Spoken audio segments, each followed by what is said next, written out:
higo shaqugu hagoogane ciidaad waa odan aquha qabeeshe waa leeladiino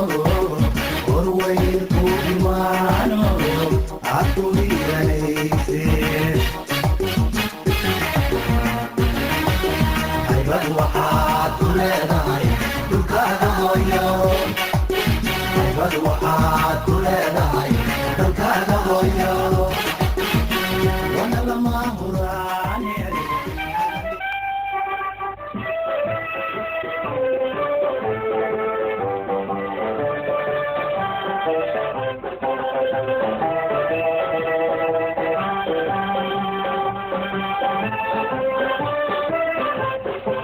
السلام عليكم ورحمة الله وبركاته. هلكاني وعبد الرشيد استوديو وإديسو قدبينيا وراركيو كوبان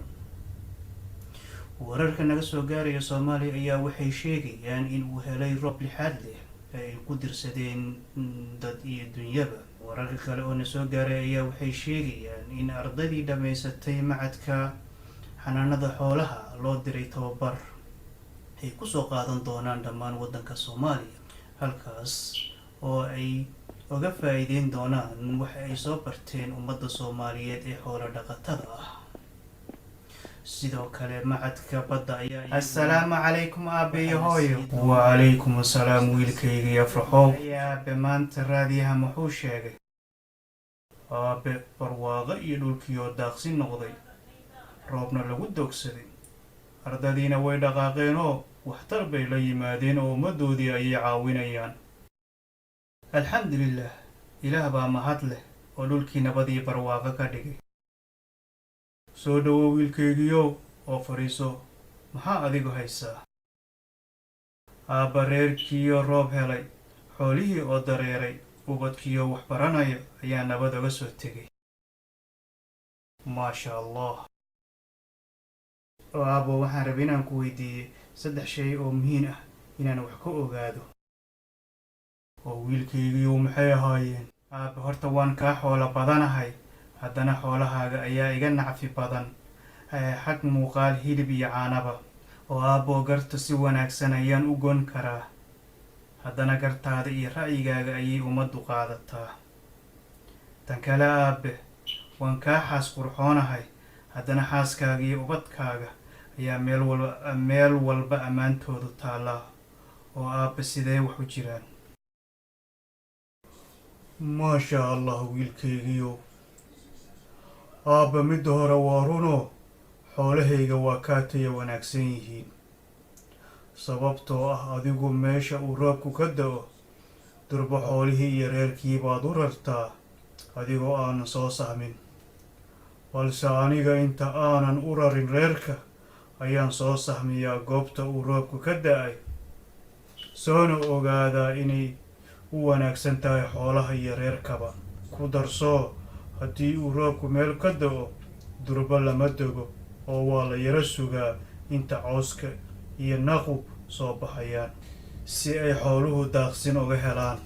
aabba sidaasaan yeelaayo xoolahaygii nafci u yeeshaan aabe run baad sheegtay oo durba reerka ayaan u raraa goobta wiilkaygiiow kolku raggu isku yimaadaan inay xaliyaan xaajiya gar waxaad adigu wiilkaygiioo samaysaa adigoon wax lagu weydiin ayaad markiiba la soo boodaa ama aad ka hadashaa sida loo xalin lahaa gartii ama xaajadii loo fadhiyey ku darsoo wiilkaygiiow si wanaagsan ayaad uga hadashaa balse anigu ma hadlo ilaa ay ragga meesha joogaan iyo odayaasha ay weydiiyaan sida aniga ila tahay xaajadu odayaasha meesha joogana si wanaagsan ayay ii dhegaystaan oo way iga aqbalaan garta sida aan u gooyey aabbe run baad sheegtay wallaahi midda saddexaad wiilkaygiiow waan kaa xaas wanaagsanahay oo waad aragtaa hooyada dhaqankeeda wanaagsan anigu wiilkaygiiow qurux ma raadsada ee waxaan raadsadaa qofka nolosha ila wadaagayso wanaageeda iyo reerka ay ka soo jeedo fac ka fac inay yihiin reer dhaqan leh balse adigu qurux baad raadisaayo uma fiirisid dhaqan iyo wanaagga ay leeyihiin waan gartay aabbe si wanaagsan baan kaaga faa'iidaystay waa dhaqan aada u wanaagsan. marka abo iyo hooyo waan sii soconayaa insha allah, reerkii baan sii aadayaa, caruurtii dhammaanna waa idinku wada salaami doonaa hadduu ilaahay yiraahdo. hooyo iyo aabe kheyr baan isku ognaa insha allah, waa inoo mar kale hadduu ilaahay yiraahdo.